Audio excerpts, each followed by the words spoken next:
കണ്ണുനീര് കിട്ടുന്നില്ല. അത്ര ഇമോഷണൽ, മനസ്സിനെ ശരിക്കും സ്പർശിച്ചൊരു പടം. വളരെ നല്ല മനസ്സിലേക്ക് തട്ടി. ഫാമിലി എൻ്റർടൈൻമെൻറ്റ് മൂവിയാണ്. ഇന്ദ്രൻസ് ഒരുപാട് നല്ലൊരു കഥാപാത്രമാണ്.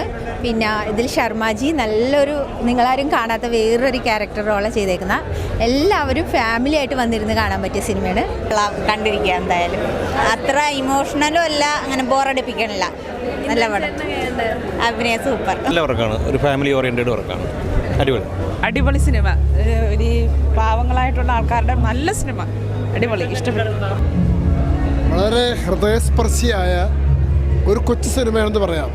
ചെറിയൊരു കഥയാണ്, പക്ഷേ വളരെ കുറച്ച് കഥാപാത്രങ്ങളുണ്ടെങ്കിൽ പോലും ആ കഥാപാത്രങ്ങളെല്ലാം നമ്മുടെ മനസ്സിൽ ഒരുപാട് മുറിവേൽപ്പിക്കുന്ന തരത്തിലുള്ള പ്രകടനങ്ങളാണ് കാഴ്ചവെച്ചത്. ഒറ്റശ്വാസത്തിൽ കാണാൻ പറ്റിയ പടമാണ്. അടിപൊളി. സത്യം പറയേണ്ട സമയത്ത് പറഞ്ഞിട്ടില്ലെങ്കിൽ ഒരു മനുഷ്യനുണ്ടാവുന്ന ദുരന്തങ്ങളാണ് ഈ പടം. നല്ല പടമായിരുന്നു. ഇപ്പോഴത്തെ ആളുകളുടെ സാഹചര്യമാണ് അവർ ഈ സിനിമയിലൂടെ അവതരിപ്പിച്ചത്. വളരെ ഇമോഷണൽ പടമായിരുന്നു. ഇമോഷണൽ, ഭയങ്കരമായിട്ട് കണക്ട് ആവുന്ന മൂവിയാണ്.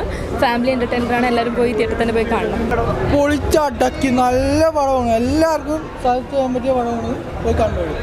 നല്ല അടിപൊളി സൂപ്പർ പടമാണ്. ഫാമിലി കഥയാണ്. സാഗർ സാർ നല്ല ഭംഗിയായിട്ട് ചെയ്തിട്ടുണ്ട്. അവസാനം ഇറങ്ങുമ്പോൾ കരഞ്ഞു പോകും. മൂവിയാണ്. ഇപ്പോഴത്തെ കാലത്ത് നടക്കുന്ന ഒരു ഫിലിമാണ്. പിന്നെ അതുപോലെ ഇന്ദ്രൻസിൻ്റെ അഭിനയം എന്നൊക്കെ പറഞ്ഞാൽ ശരിക്കും അഭിനയമാണെന്ന് തോന്നുന്നില്ല. ശരിക്കും അതിനുള്ളിലോട്ട് കയറി അവസാനമായി ഇറങ്ങി വരുന്ന സീനിലൊക്കെ ശരിക്കും സങ്കടം. Super cinema. ഇന്ദ്രൻസ് ആയിട്ട് തകർത്തു. അതെ, എന്താ പറയാ, സ്റ്റാർട്ടിങ് ആ ഇന്ദ്രൻസ് ആയിട്ടിൻ്റെ ആ അഭിനയം കലക്കി. സത്യം പറഞ്ഞ ആരും കരഞ്ഞു കേട്ടോ.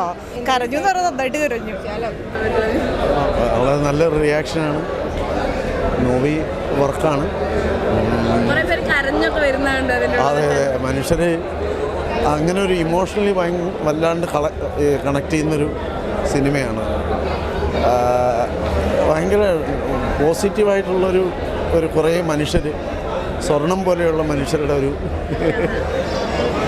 ഭയങ്കര സ്നേഹത്തെ ഭയങ്കരമായിട്ട് ബന്ധങ്ങൾ. ഫ്രണ്ട്സിൻ്റെ കൂടെ വന്നിരുന്ന ആദ്യമായിട്ടാണ് സിനിമ കാണുന്നത്. അപ്പോൾ ആ ഒരു എക്സ്പീരിയൻസ് നല്ല ഫണ്ണായിരുന്നു. എന്താ, ഞാൻ വീട്ടുകാരെ കൊണ്ടൊന്ന് കാണിച്ചിട്ടുണ്ട്, പക്ഷെ ഫ്രണ്ട്സിൻ്റെ കൂടെ ആദ്യമായിട്ടാണ്. അപ്പോൾ നല്ല ഫണ്ണായിരുന്നു. കോംബോ അടിപൊളിയായിരുന്നു. അതിലെ ഓരോ സ്റ്റോറിയും നമ്മൾ ഭയങ്കര ഹാർട്ട് ടച്ചിങ് ആയിരുന്നു. ഇമോഷൻസിനാണെങ്കിലും സാഗരേട്ടൻ്റെ സ്ക്രിപ്റ്റും എല്ലാം അടിപൊളിയായിരുന്നു.